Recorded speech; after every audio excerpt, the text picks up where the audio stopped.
तो नमस्कार, कारोबारी हफ्ते का पहला दिन है। मैं हूं आपके साथ कुशल गुप्ता और इस पूरे हफ्ते मेरे साथ ट्रेडर्स डायरी खेलेंगे अरमान नाहर। और जिस तरह का मूड माहौल है, अरमान सबसे पहले तो ये बताइए कि वीकेंड कैसा रहा आपका, किस तरह का आपको क्या थॉट था वीकेंड पे, कहाँ गए, कुछ खाया पिया?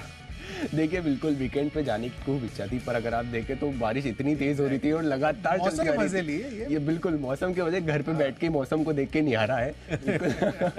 और अब देखना इंटरेस्टिंग होगा कि अब जो मार्केट है, यहाँ से मार्केट ये जो हफ्ता है, इस हफ्ते के बाद ये जो बाहर से जो खबरें आती हुई दिखी है, उसके बाद अब किस तरीके से हमारा मार्केट, जिससे हमारा मार्केट लगातार देखिए कोई भी खबरें आए पचाता जा रहा है, हमेशा अच्छा खासा मूवमेंट देता जा रहा है। तो इस खबर को भी देखते हैं हम किस हिसाब से अगर मूवमेंट होता हुआ दिखता है। बिल्कुल अरमान, और एक पॉइंट से निफ्टी जो है वो अपने लाइफ हाई फिर से बनाते हुए रह गया पिछले हफ्ते। अब देखना होगा कि इस हफ्ते ये चीज़ हो पाती है या नहीं, बट फिलहाल स्थिति जो है काफ़ी कमज़ोर लग रही है। खासकर अगर आप SGX निफ्टी देखिए तो ऑलमोस्ट फ्लैट सा ही रुझान है, बहुत ज़्यादा तेज़ी या मंदी यहाँ पर देखने को नहीं मिल रही है। और जो क्यूज़ आ रहे हैं अमेरिकी बाज़ारों से वो थोड़ी अनिश्चितता के आ रहे हैं। करीबन आधे % की गिरावट आपको डाउ जोन्स पर आती हुई नज़र आई थी, और साथ ही यूरोपियन मार्केट्स की तरफ भी नज़र डालेंगे तो वहाँ पर भी ऑलमोस्ट 0.5-0.6% तक की ही गिरावट थी। तो लार्जली जो ग्लोबल सेटअप है, रशिया में जिस तरह की अनिश्चितताएं बनी थी, वैगनर आर्मी का जो वहाँ पर क्रिएशन, ये जो सिचुएशन क्रिएट हो गई थी, वो अनिश्चितताएं कहीं ना कहीं उसकी वजह से ही ग्लोबल मार्केट्स पर आपको दबाव देखने को मिला था। और इस वजह से अब देखना होगा कि यहाँ पर भारतीय बाजार कैसे रिएक्ट करते हुए नजर आते हैं। हालांकि एशियन क्यूज थोड़े से पॉजिटिव साइड पर देखने को मिल रहे हैं हमें। इनफैक्ट 0.3% तक की औसतन तेज़ी एशियन मार्केट से अभी आती हुई नज़र आ रही है। निकाई देखिए, कॉस्पी देखिए, बट लार्जली जो सेटअप अभी दिख रहा है वो मिला जुला है, खासकर थोड़ा सा नेगेटिव साइड पर यहाँ पर देखने को मिल रहा है। हालांकि निकाई आप देखिए अभी भी यहाँ पर थोड़ी तेज़ी दिख रहे हैं, बट ऊपरी स्तरों से यहाँ पर इन्होंने भी अपने जो गेन्स है वो लूज आउट करते हुए दिख रहे हैं। तो बहरहाल अभी सिचुएशन के हिसाब से तो लग रहा है कि थोड़ा सा गिरावट के साथ ही बाजार खुलना चाहिए, पर उसके बाद कैसा रुझान रहता है ये देखना काफ़ी इंटरेस्टिंग होगा। पर हमारी जो टीम है जो हम लेकर आते हैं आपके लिए 20 दमदार ट्रेडिंग और इन्वेस्टमेंट आइडियाज़, इनमें हमने कौन से स्टॉक्स खरीदे हैं, कितने बेचे हैं, अरमान आप कैसे देख रहे हैं बाजार को और क्या रणनीति है आपकी? देखिए अगर आप टोटल ओवरऑल स्टॉक्स की बात करें तो एक स्टॉक है जहां की अगर उसका रीजन भी है कि वो जो चाइना में केमिकल्स की लगातार आपको गिरावट आती हुई दिख रही है, प्रेशर आपको वॉल्यूम्स वहां पे कम दिख रहे हैं, डिमांड उसके चलते, बाकी ओवरऑल बाय के ही सारे स्टॉक्स लिए हैं। बिल्कुल, तो चलिए बाई के साथ ही शुरुआत कर लेते हैं। कैश सेगमेंट तो मैंडेटरी बाई है, तो ये तो आप बता ही सकते हैं कि यहाँ पर कौन सी खरीदारी कर रहे हैं। जी बिल्कुल, कैश सेगमेंट में जो स्टॉक लिया है वो है मैपमाई इंडिया, क्योंकि अगर आप देखें ओवरऑल खबर क्या आई है, खबर ये आई है कि सरकार ने सिविल यूज़ के लिए जो मेड इन इंडिया ड्रोन है उनके एक्सपोर्ट करने पर रजिस्ट्रेशन जो है वो खत्म कर दिया है। अब जैसा कि अगर आप देखें इनका इन्वेस्टर प्रेजेंटेशन देखें, अर्निंग्स कॉल देखें, तो ड्रोन्स में ये भी लगातार जो है बढ़िया काम करते जा रहे हैं और लगातार जो है उसमें इन्वेस्टमेंट R&D लगातार करते हुए जा रहे हैं। उस खबर का फायदा यहाँ पर MapMy India C info system उनको भी हो सकता है, इसलिए यहाँ पर मैपमाई इंडिया हम खरीदारी करेंगे। टारगेट रखेंगे 1275 का और स्टॉप लॉस रखेंगे 1225 का। बिल्कुल, तो चलिए यहाँ पर सी इन्फो सिस्टम्स पर नज़र रखनी है। अच्छी खबर आती हुई दिख रही है, इस वजह से ये फोकस में रहेगा। चलिए मेरी तरफ से पॉजिटिव फंड एक्शन होता हुआ दिखा है पराग मिल्क फूड्स में, और यहाँ पर 6 सेंस इंडिया अपॉर्चुनिटीज़ फंड ने खरीदारी की है लगभग 7.25 लाख शेयरों की। परसेंटेज वाइज देखेंगे तो 0.58% की खरीदारी है। 121 रुपये के भाव पर ये खरीदारी की गई है। अब खरीदारी तो हो गई है और इसका जो रिएक्शन है आपको पहले ही शायद आता हुआ दिख रहा था, काफ़ी निवेशकों ने शायद ये अंदाज़ा लगा लिया था। तो 6-7% की तेज़ी पराग मिल्क फूड्स में ऑलरेडी हो चुकी है। तो थोड़ा कॉशियस ट्रेड लेकर चलिए, पहले बाजार खुलने दीजिए, देखिए यहाँ पर किस तरह का मूव है, एंड अकॉर्डिंगली आप यहाँ पर ट्रेड लेकर चल सकते हैं स्ट्रिक्ट स्टॉप लॉस के साथ। तो 123 रुपए के टारगेट के लिए पराग मिल्क फूड्स में खरीदारी करनी है, 118 रुपए का आपको स्टॉप लॉस लगाना है। चलिए अब आगे बढ़ते हैं डेरिवेटिव स्पेस की कैटेगरी की तरफ, और डेरिवेटिव स्पेस में आज का फ्यूचर्स में मेरी तरफ से है इक्का लैब्स का काउंटर, जहां पर आपको करनी है बिकवाली। हेडलाइंस में आपको बता रहे थे कि यहाँ पर इनके लिए एक बड़ी नेगेटिव खबर आती हुई, जो इनका पीतमपुरी फैसिलिटी है उसमें US FDA ने जांच की थी 15 से 23 जून के बीच में, और यहाँ पर 8 आपत्तियां जारी हुई है। 1-2 आपत्तियों में भी आप देखिए स्टॉक 1.5-2% तो गिर जाता है। तो अब आप कैलकुलेशन लगा लीजिए कि यहाँ पर इक्का लैब्स पर किस तरह की बिकवाली का जो एंगल है वो आता हुआ दिख सकता है। 3-4% की तो मैं एक्सपेक्ट कर रहा हूँ कि यहाँ पर गिरावट हो सकती है। इसी वजह से इक्का लैब्स मैंने अपने फ्यूचर्स कैटेगरी स्टॉक में चुना है कि यहाँ पर आपको बिकवाली कर चलनी है। और यहाँ पर जो बिकवाली हुई है, इनफैक्ट फ्राइडे के सत्र में भी बाजार जो है थोड़ा ढीला था, और उस सिनेरियो में भी यहाँ पर उतनी ज़्यादा गिरावट नहीं हुई थी। पर अब जो खबर आई है वो खबर आपको हो सकता है कि फुल रिएक्शन आ जाता हुआ दिखे। 705 रुपए के टारगेट के लिए यहाँ पर बिकवाली करिए, 727 रुपए की क्लोजिंग है, 735 रुपए हायर साइड पर स्टॉप लॉस रखना है। अरमान, आप क्या ले रहे हैं? देखिए, मैं जो स्टॉक ले रहा हूँ, जैसा कि मैंने कहा था कि चीन के चलते अगर आप देखें, चीन कई सारे सेगमेंट्स में अगर आप देखें, जो अगर आप कमोडिटीज़ के हिसाब से देखें, स्टील के हिसाब से देखें, केमिकल के हिसाब से देखें, जहाँ पर वो एक लीडिंग प्लेयर है, जहाँ पर प्रोडक्शन भी कर ले मान लीजिए या कंज्यूमर भी देख लीजिए, वहाँ पर एक लीडर है वो वहाँ पर। तो वहाँ पर अगर आप देखें सोडा ऐश के दाम लगातार गिरते हुए जा रहे हैं। ऐसा नहीं है कि अगर आप टाटा केमिकल्स की बात करें तो उन्होंने कुछ आप 2-3 महीनों में देखे उन्होंने दाम घटाए हैं, पर उनके दाम घटाने के बाद लगभग अगर आप देखें तो जब से उन्होंने 3 या 4% दाम घटाए थे उसके बाद से उन्होंने लगभग 11% दाम घटाए, पर उस समय से भी लगभग 28-26% के आसपास सोडा ऐश के दाम गिर चुके हैं। और टाटा, अगर आप टाटा केमिकल की बात करें तो लीडर तो है ही सही। तो मुझे लगता है ये जो प्रेशर है यहाँ पर सिर्फ मेंटेन रहने वाला है। इसके लिए आप सिर्फ सोडा ऐश की नहीं बात, कॉस्टिक सोडा की बात करें या फिर किसी भी केमिकल सेगमेंट की बात करें, वहां पर आपको गिरावट आती हुई जा रही है। टाटा केमिकल्स यहाँ पर मुझे लगता है कमजोरी जो है यहाँ पर मेंटेन रह सकती है, इसलिए टाटा केमिकल्स को हम सेल करेंगे, इनके फ्यूचर्स जो है वो सेल करेंगे। टारगेट रखेंगे 945 का और स्टॉप लॉस रखेंगे 985 का। ऑप्शंस के हिसाब से जो स्टॉक मैंने चुना है वो है एबी कैपिटल, क्योंकि अगर आप देखें कल के सत्र में अगर आप जो आखिरी जो ओपनिंग सेशन था या जो आपको फ्राइडे का जो दिन था, वहां पर आपको बढ़िया मूवमेंट यहां पर देखने के लिए मिला था। और टेक्निकली ये जो देखेंगे अगर आप कुछ समय से आप में इसको बढ़िया मूवमेंट जो है कंपैरेटिवली अच्छा मूवमेंट आता हुआ जा रहा है। और कल ऐसे मार्केट में भी अगर आप देखें, जब मार्केट खुला हुआ था, ऐसे मार्केट में भी ये अच्छे खासे ग्रीन के साथ बंद होता हुआ दिखा, लगभग 2% के आसपास की आपको जो है तेजी आती हुई दिखी थी लगभग आपको वहां पर, और ये अभी भी स्ट्रॉन्ग रहने की उम्मीद है। तो इसलिए एबी कैपिटल का कॉल ऑप्शन जो है वो बाय करेंगे 175 का, जो आपको मिल रहा है 2.4 पे। स्टॉप लॉस रखेंगे 2.1 का और टारगेट रखेंगे 3.2 का। बिल्कुल, तो एबी कैपिटल यहाँ पर ऑप्शन खरीदारी कर चलनी है, अच्छी तेज़ी बन सकती है। टेक्निकल चार्ट्स पर बढ़िया ब्रेकआउट देखने को मिल रहा है। चलिए, मेरी तरफ से बेस्ट ऑप्शन कैटेगरी में है इंटरग्लोब एविएशन का काउंटर, पर यहाँ पर करनी है बिकवाली पुट ऑप्शन के जरिए।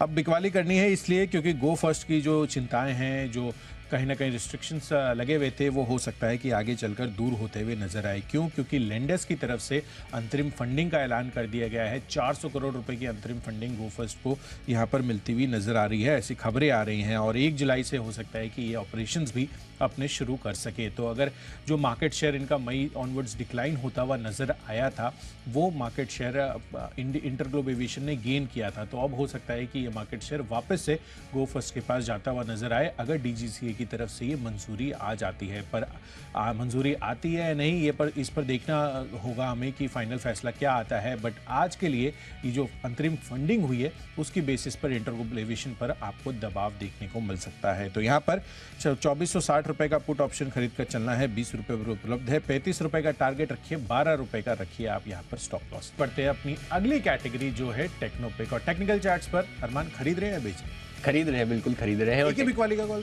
बिल्कुल एक ही बिकवाली का कॉल है।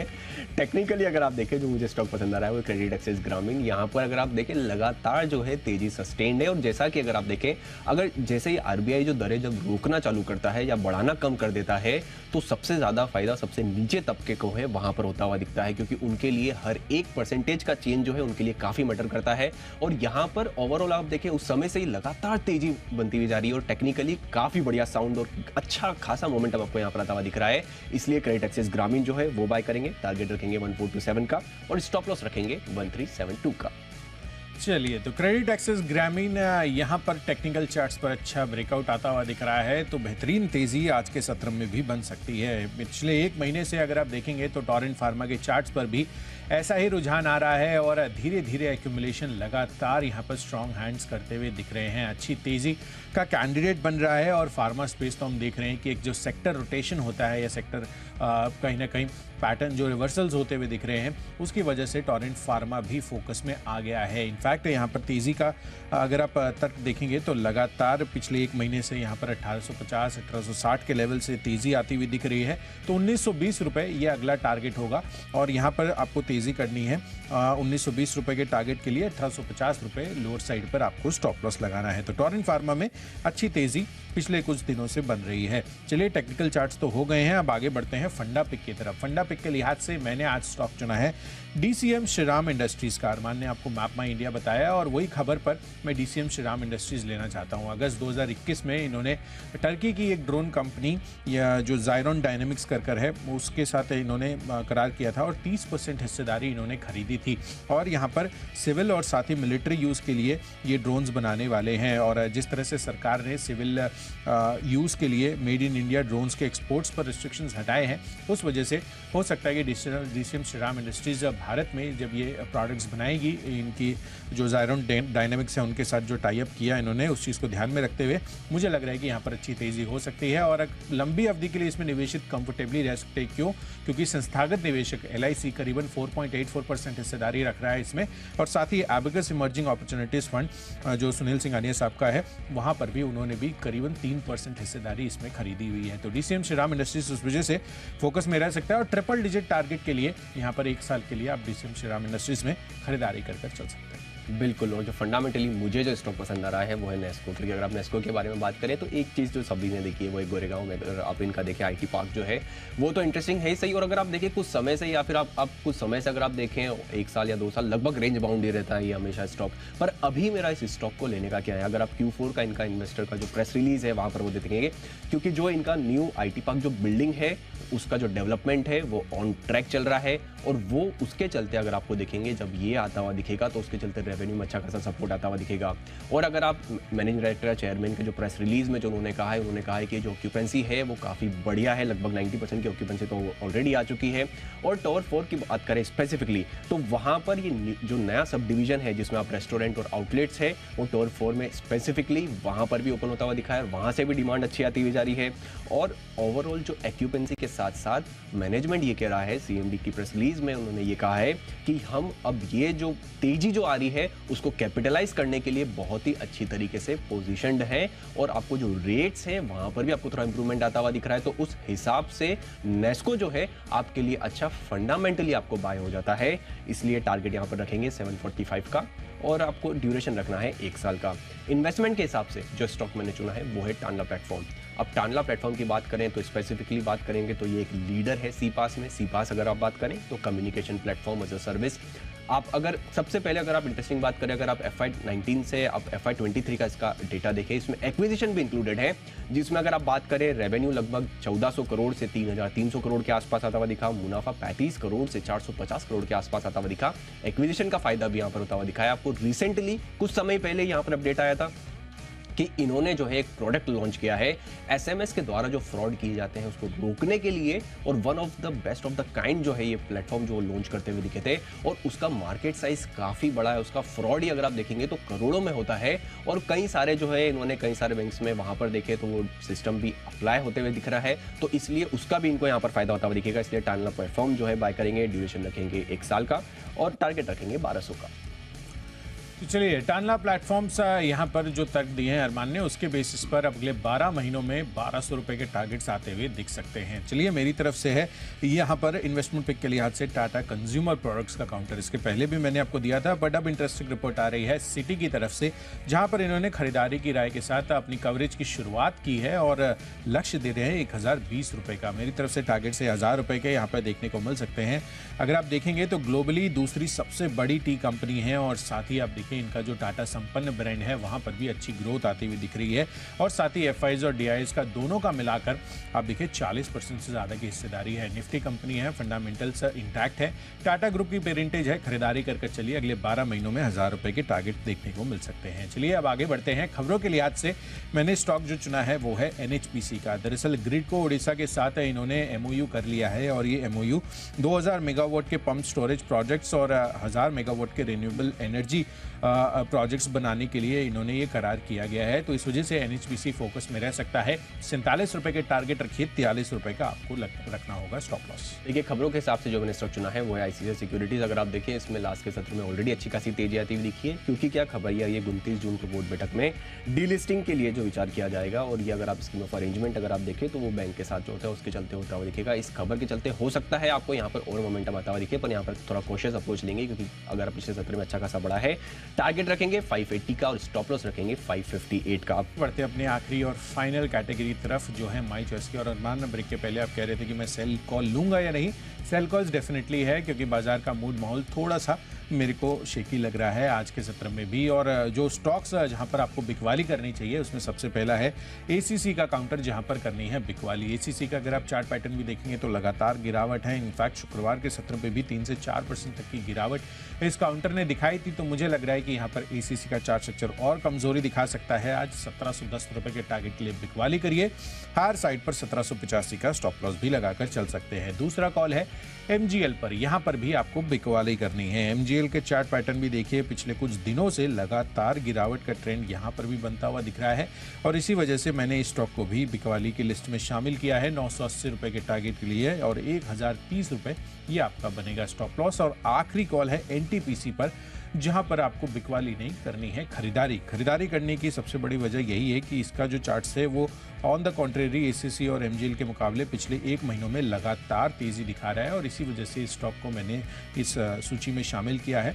191 रुपए के टारगेट के लिए यहाँ पर आपको खरीदारी करनी है 182 रुपीज़ के स्टॉप लॉस के साथ। देखिए बिल्कुल, अगर आप बात करें जैसा कुशल ने कहा कि मार्केट उनको शेकी लग रहा है, एनवायरनमेंट भी अगर आप देखें थोड़ा स्लीपर ही हो चुका है बारिश के चलते, तो उसके चलते जो है वहाँ पर आपने भी सेल को लिए है। हालांकि अगर मैंने जो स्टॉक लिए हैं वो भी सारे अगर यहाँ पे कंपेरेटिवली के सब बाय हैं। सबसे पहला स्टॉक है वो है ओबेरॉय रियल्टी, जिसका ऑलरेडी हमने आपको पहले भी बताया था कि अगर आप इनका आउटलुक देखें, एनुअल रिपोर्ट पढ़े तो एनुअल रिपोर्ट पढ़े तो वहाँ पे आपको काफ़ी बुलिशनेस वहाँ पे नज़र आती है कि इतना साउंड मैनेजमेंट जो है, इतना बुलिश मैनेजमेंट जो है, साउंड बहुत कम टाइम करते हुए दिखाया। भले 13 साल की एनुअल रिपोर्ट पढ़ने की कोशिश करेंगे तो भी आपको क्लियर ही हो जाएगा। उस हिसाब से ओबेरॉय रियल्टी को डेफिनेटली, और अगर डेट टू इक्विटी अगर आप देखें तो कंपेरेटिवली सबसे बढ़िया है इनका, इसलिए टारगेट रखेंगे 1180 का, ड्यूरेशन रखेंगे 1 साल का।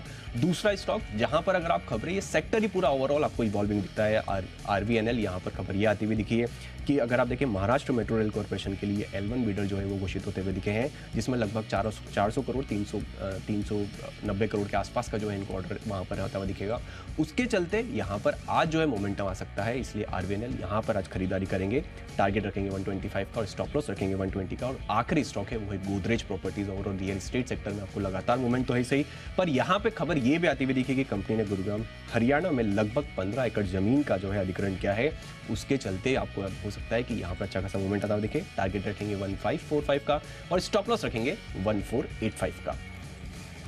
बिल्कुल। तो चलिए, अब सभी स्टॉक्स और लेवल्स हमने विस्तार से तो चर्चा कर ली है, पर एक क्विक रिकैप तो बनता है। क्विक रिकैप के लिहाज से सबसे पहले मेरी तरफ से है पराग मिल्क फूड्स का काउंटर, यहाँ पर पॉजिटिव फंड एक्शन होता हुआ दिखा है। साथ ही इप्का लैब्स, यूएसएफडीए ने 8 आपत्तियां जारी की है तो बिकवाली कर चलिए। इंटरग्लोब एविएशन गो फर्स्ट के लिए जो खबर आती हुई दिख रही है अंतरिम फंडिंग की, वो सेंटिमेंटली इनके लिए नेगेटिव हो सकता है। टोरेंट फार्मा खरीदारी करके चलिए, चार्ट स्ट्रक्चर पर अच्छी मजबूती है। DCM Shriram Industries, civil use के लिए जो ड्रोन एक्सपोर्ट्स पर रिस्ट्रिक्शंस खत्म हुए हैं, उससे डीसीएम श्रीराम इंडस्ट्रीज को भी अच्छा सपोर्ट मिलेगा। लंबी अवधि के लिए टाटा कंज्यूमर प्रोडक्ट्स भी अच्छा लग रहा है, अगले 1 साल में यहां पर भी 1000 रुपए के टारगेट्स देखने को मिल सकते हैं। एनएचपीसी खरीदारी करके चलिए, अच्छी खबर है इनके लिए।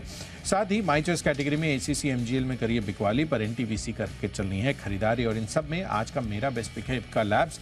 यहां पर यूएसएफडी की तरफ से जो इनकी पीतमपुरा फैसिलिटीज है, जो 15 से 23 जून के बीच में जांच हुई है, 8 आपत्तियां, इस वजह से आज इस पर नेगेटिव डेंट आपको आता हुआ दिख सकता है। देखिए, कर लेते हैं रिकैप कैश के हिसाब से। मैपमा इंडिया, सी इन्फोसिस्टम यहाँ पे खरीदारी करनी होगी। फ्यूचर्स में टाटा केमिकल जो सोडा ऐश में दाम गिर रहे हैं, उसके चलते यहाँ पर आपको बिकवाली करनी है। ऑप्शंस के हिसाब से एबी कैपिटल खरीदारी करेंगे। टेक्निकली क्रेडिट एक्सिस ग्रामीण बढ़िया लग रहा है। फंडामेंटली नेस्को जो है वहाँ पर एक्सपेंशन के लिए बढ़िया लग रहा है। इन्वेस्टमेंट के हिसाब से टाटा प्लेटफॉर्म में खरीदारी करेंगे। खबरों के हिसाब से ऐसी सिक्योरिटीज़ जो खबर आती हुई दिखी है, उसके चलते आपको हो सकता है मूवमेंट आता हुआ दिखे। माई चॉइस में ओबेरॉय रियल्टी में खरीदारी करेंगे। और आरवीएनएल जहाँ पर वो बिडर जो घोषित होते हुए दिखे हैं, और गोदरेज प्रॉपर्टीज जहाँ पर भी अगर आप देखिए जो खबर आती हुई दिखी, उसके चलते यहाँ पर फायदा होता हुआ दिखेगा। और इन सब में जो मेरा बेस्ट पिक होगा वो हो नेस्को, क्योंकि जो एक्सपेंशन हो रहा है उसके चलते आपको यहाँ पर फायदा होता हुआ दिख सकता है। बिल्कुल। तो चलिए, यहाँ पर नेस्को जिस तरह से ये बेस्ट पिक आ रही है अरमान की तरफ से, फंडामेंटली काफ़ी अच्छे क्यूज इनके लिए बन रहे हैं। चलिए, ये तो हो गई स्टॉक्स की बात इंडिविजुअली, पर ग्लोबल लेवल पर किस तरह की स्थिति बनी हुई है। कारोबारी हफ्ते का पहला दिन है, कैसे बनाए यहाँ पर आज के लिए रणनीति, क्योंकि क्यूज थोड़े से कमजोरी के दिखा रहे हैं। तो इन सभी संकेतों को समझने के लिए सीधे चलते हैं शेयर बाजार लाइव में अनिल सर और दीपांशु के पास। फिलहाल दीपांशु हमारे साथ जुड़ चुके हैं। Deepanshu, good morning. Good morning Kushal, good morning Arman. बिल्कुल नए हफ्ते की शुरुआत है। पिछला हफ्ता कंसोलिडेशन वाला रहा, ये हफ्ता छुट्टी है और उसके बाद मंथली एक्सपायरी है। इस बीच रशिया में इतने सारे इवेंट्स हुए हैं ओवर द वीकेंड, तो काफी सारी चीजें हैं जहां पर करना है, फोकस करनी है, बातचीत। आइए करते हैं शुरुआत शेयर बाजार लाइव की।